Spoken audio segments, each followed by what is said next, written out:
नमस्ते प्रिय छात्र, कैसे हैं आप सब? अच्छे हैं ना? कक्षा 6 इकाई दूसरी, एक जगत एक लोक, बराबर है। पहले वीडियो में बच्चों हमने पूरा काव्य समझा था कि इस काव्य में कवि हमें क्या कहना चाहते हैं। याद है ना कि प्रकृति के तत्व भी एक है, हम सब के लिए है। तो हमें भी आपस में समानता रखनी चाहिए, भेदभाव नहीं रखना चाहिए, बराबर है। हम सबको मिलजुल कर रहना चाहिए, प्रेम से रहना चाहिए, क्योंकि ये दुनिया, ये संसार सब एक है, बराबर है। ऐसी बातें हमने इस काव्य के द्वारा समझी थी। तो अब आगे बढ़ेंगे। यहाँ शब्दार्थ दिए गए हैं, वो आप पढ़ लीजिए एक बार कि जग का अर्थ होगा जगत, दुनिया, लोक का अर्थ होगा संसार, मान का अर्थ होगा आदर सम्मान, भूमि का अर्थ होगा जमीन धरती, तेज माने प्रकाश, देह माने तन, काया शरीर, देह को तन, काया शरीर, तीनों इसके समान अर्थ है। निष्दिन माने हर रोज, प्रतिदिन, रक्त माने लहू खून, अस्थि माने हड्डी, हर्ष माने आनंद, प्राण माने जान जीव, तराना माने गीत गान, प्रगति माने उन्नति, विकास का अर्थ है ऐक्य, नहीं प्रगति का अर्थ है उन्नति, विकास, ऐक्य का अर्थ है एकता, राग का अर्थ है स्वर ताल और लय युक्त संगीत, गान का अर्थ है गीत, निशान का अर्थ है चिन्ह, बराबर है। तो बच्चों, ये जो शब्दार्थ यहाँ दिए गए हैं, ये सारे शब्दार्थ आपको अपनी फेयर बुक में अवश्य लिखना है, बराबर है। चलो उसके आगे अब हम स्वाध्याय की चर्चा करेंगे। स्वाध्याय में पहले अभ्यास करेंगे।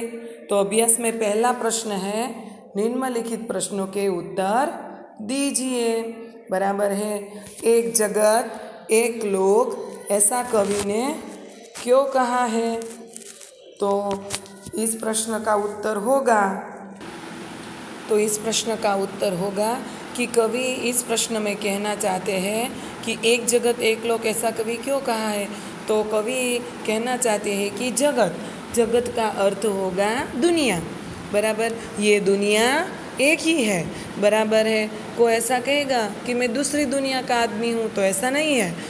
कोई भी व्यक्ति हो, कहाँ भी रहता हो इस धरती पर, इस पृथ्वी पर, वो एक ही दुनिया का है, एक ही संसार का है।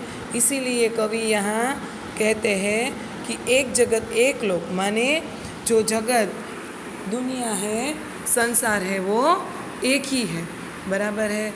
दूसरा है प्रश्न, एक रक्त का अर्थ समझाइए। तो इसके उत्तर में लिखना है कि कोई भी मनुष्य हो, वो पूरे दुनिया में किसी भी स्थान में रहता हो, उसके रक्त का रंग भी लाल है और हमारे रक्त का रंग भी लाल है। अर्थात जगत के किसी भी कोने में, संसार के किसी भी कोने में कोई भी व्यक्ति जहाँ कहीं भी रहता है, बराबर है, और कोई भी प्राणी हो, उन सब का रक्त एक ही है, एक ही रंग है, रक्त का लाल। इसलिए कवि यहाँ समझाते हैं कि जिस प्रकार एक जगत एक संसार एक लोक है, उसी प्रकार रक्त भी एक समान है। तीसरा प्रश्न है, हमारा धर्म क्या होना चाहिए? अर्थात हमारा धर्म क्या होना चाहिए? तो हमारा धर्म मानवता की रक्षा करना हमारा धर्म होना चाहिए। चौथा प्रश्न है, हमारा जीवन सुख दुख की कहानी है, ऐसा कवि ने क्यों कहा है? अर्थात हमारा जीवन सुख दुख की कहानी है। हमारा जो जीवन है उसमें सुख दुख आते रहते हैं, कभी सुख होता है तो कभी दुख होता है। ऐसा नहीं होता कि पूरा जीवन सुखी रहे और ऐसा भी नहीं होता कि पूरा जीवन दुखी ही रहे। इसलिए कवि हमें इस प्रश्न में कहना चाहते हैं, इस कविता में कहना चाहते हैं कि हमारा जीवन तो सुख दुख दोनों की कहानी है। इस प्रकार यहाँ कवि हमें ये बताना चाहते हैं कि जीवन में सुख दुख आते रहते हैं, हमारा जीवन सुख दुख की कहानी है, ऐसा कवि समझाते हैं। बराबर है बच्चों, इन चारों प्रश्नों के उत्तर आपको समझ में आ गए होंगे। उसके बाद आप देख सकते हैं कि दूसरा प्रश्न है, पीछे पेज नंबर 8 पर देखिए आप कि यहाँ पर दूसरा प्रश्न है, ऊंचे स्वर में पढ़िए। तो ये आपको ऊंचे स्वर में पढ़ना है। बराबर है। पहला शब्द है सूर्य, दूसरा शब्द है सुख दुख, तीसरा शब्द है रक्त, चौथा शब्द है अस्थि, पांचवा शब्द है प्राण, छठवां शब्द है गाय, सातवां है गुंज, आठवां है हर्ष, नौवां है ऐक्य, 10वां है कर्म, 11वां है प्रगति और 12वां है लहराए। ये जो शब्द है आपको, और उसके बाद है 13वां विश्व शांति। तो आपको ये सारे शब्द ऊंचे स्वर में केवल पढ़ने हैं बच्चों। अब उसके बाद का तीसरा प्रश्न है, उदाहरण के अनुसार निर्देशित वर्ण से शुरू होने वाले शब्द बनाइए। बराबर है बच्चों। तो यहाँ पर क पर से कौवा, कमल, कागज, कौशल ऐसे शब्द दिए गए हैं। बराबर है। तो ग पर से यहाँ बनेगा गंगा, गणेश, गीता, गमला। बराबर है। उसी प्रकार यहाँ घ दिया गया है तो घटना, घड़ी, घर, घड़ा आदि शब्द बनेंगे। च पर से चिड़िया, चरण, चमचा, चकमक ऐसे शब्द बन सकते हैं। आप भी अपनी तरीके से आपको जो भी शब्द नए इसके अलावा आते हैं वो भी आप लिख सकते हैं। म से मोर, मकान, महल, मंदिर ऐसे शब्द माँ बन सकते हैं। तो आपको ये शब्द बनाने हैं। बराबर है। अब प्रश्न नंबर 4 है शब्द सारणी। तो इस शब्द सारणी के आधार पर आपको उपर्युक्त सारणी में कुछ सार्थक शब्द दिए गए हैं, उन्हें ढूंढिए और उनका वाक्य में प्रयोग कीजिए। बराबर है। तो यहाँ पर जितने भी शब्द हैं उसका गोला बना दिया गया है। बराबर है। तो यहाँ पर मैंने गोला बना दिया है। तो आपको ये आपकी पाठ्य पुस्तक में बनाना है गोला, और उपर्युक्त सारणी में जो शब्द दिए गए हैं उसका वाक्य में प्रयोग भी करना है। जैसे यहाँ पर उदाहरण के तौर पर दिया गया है कि बाइबल, तो बाइबल धर्म ग्रंथ है। उसी प्रकार हम शब्द लेंगे मस्जिद, तो मस्जिद तो मुस्लिम लोग मस्जिद में नमाज पढ़ने जाते हैं।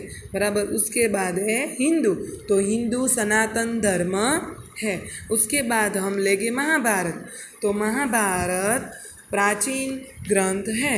उसके बाद शब्द लेंगे गुरु ग्रंथ साहिब, तो हम कह सकते हैं कि सिख धर्म का धर्म ग्रंथ गुरु ग्रंथ साहिब है।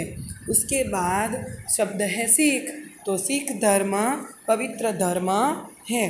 उसके बाद है शब्द मंदिर, तो हम मंदिर में दर्शन करने जाते हैं। उसके बाद शब्द है रामायण, तो उसका वाक्य से बनेगा कि रामायण में भगवान राम के पूरे जीवन की कहानी दी गई है। उसके बाद शब्द है ईसाई, तो भारत में ईसाई धर्म के लोग बहुत कम है।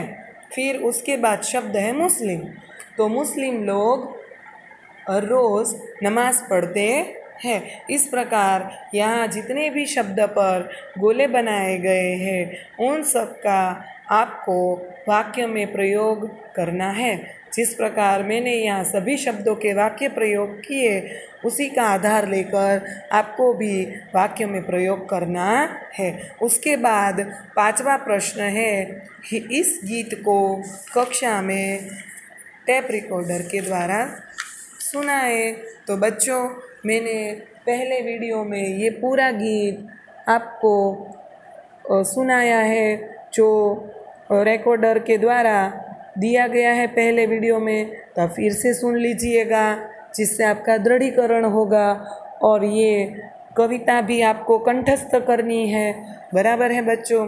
तो यहाँ पर इकाई 2 एक जगत एक लोक का पूरा अभ्यास पूरा हुआ है, बराबर है। इसमें आपको क्या करना है, तो जो हमने पहला प्रश्न देखा, निम्नलिखित प्रश्नों के उत्तर दीजिए, वो आपको लिखने हैं। दूसरा प्रश्न यहाँ है, ऊंचे स्वर में पढ़िए, वो भी आपको फेयर बुक में लिखने हैं।